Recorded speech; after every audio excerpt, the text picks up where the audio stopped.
Bonjour et bienvenue. Aujourd'hui, on va décortiquer ensemble la plateforme officielle de la candidature de Macky Sall pour le poste de secrétaire général des Nations Unies. C'est un document assez dense qui propose une vision, une vision pour réformer, pour redynamiser cette institution qui est vraiment au cœur de tout ce qui se passe dans le monde. Alors voilà, dès le départ, le ton est donné avec cette citation. C'est assez direct, non? Ça pose un diagnostic sans appel. Dans le monde actuel, avec tous ces bouleversements, l'inaction, ce n'est tout simplement pas une option. C'est vraiment l'argument de base qui justifie toute la démarche, le besoin d'un nouveau leadership. Bon, alors, entrons dans le vif du sujet. La première partie de cette plateforme, c'est le constat, le diagnostic de l'état du monde, aujourd'hui.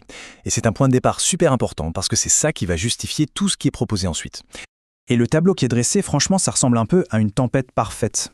On parle d'une véritable accumulation de crises, il y a les conflits qui n'en finissent pas, les fractures géopolitiques de plus en plus profondes, une instabilité économique globale, la dette qui étouffe littéralement les pays en développement, et bien sûr par-dessus tout ça, les défis environnementaux et le chamboulement total provoqué par les nouvelles technologies comme l'IA. Alors, au milieu de tout ce chaos, qu'est-ce qu'il advient des Nations Unies ?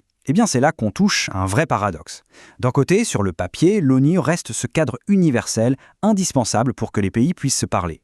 Mais de l'autre, et c'est ce que le document souligne, l'organisation traverse une crise de confiance profonde. Son efficacité est contestée, sa capacité d'action semble affaiblie, presque paralysée.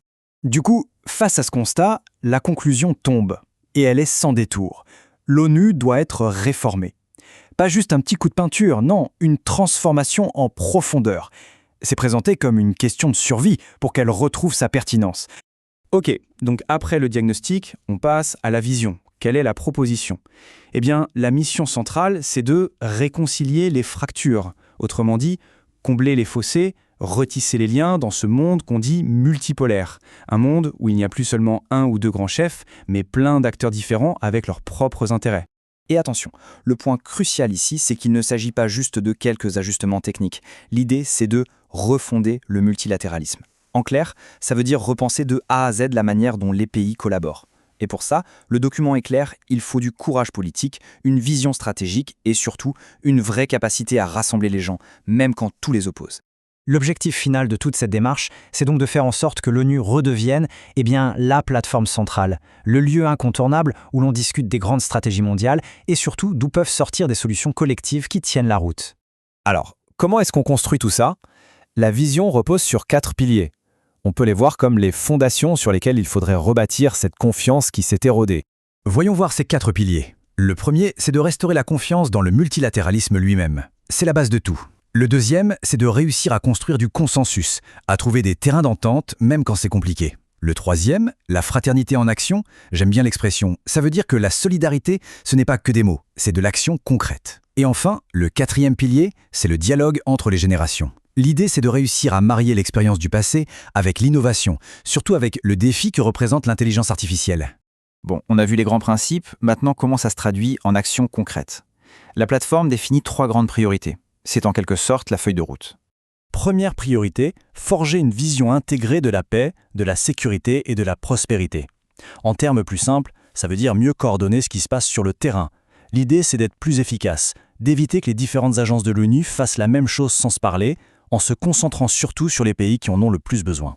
Deuxième priorité, rénover le multilatéralisme. Là, on touche à la structure même de l'organisation.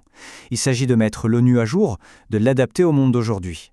Et ça passe par le dossier le plus sensible qui soit, la fameuse réforme du Conseil de sécurité, un serpent de mer depuis des décennies.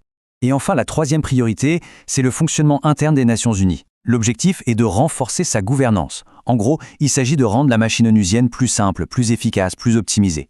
De faire mieux avec les moyens existants, en s'appuyant sur ce qui a déjà été lancé. Et cette citation, elle est vraiment parlante. Le temps n'est plus à la gestion prudente des équilibres. Le temps est à l'action. C'est presque un cri de ralliement.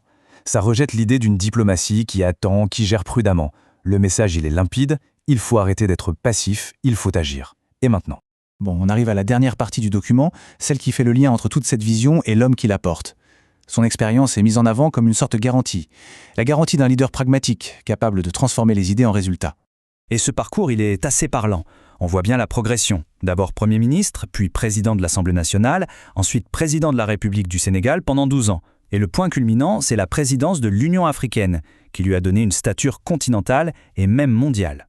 Et ce n'est pas tout. Le document met aussi en avant d'autres responsabilités internationales importantes. Et il y a un détail qui n'est pas anodin, c'est sa formation d'ingénieur géologue. Ça peut paraître surprenant, mais l'idée derrière, c'est de projeter l'image d'un leader qui aborde les problèmes avec méthode, avec rigueur, un peu comme un scientifique. Cette citation, je trouve qu'elle résume assez bien l'état d'esprit général. La solidarité n'est pas une posture, c'est une responsabilité.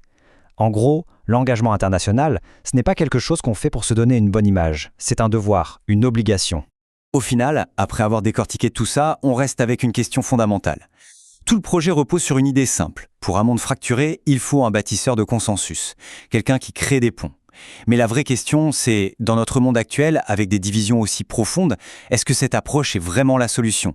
Ou est-ce que c'est un idéal un peu trop optimiste? À méditer.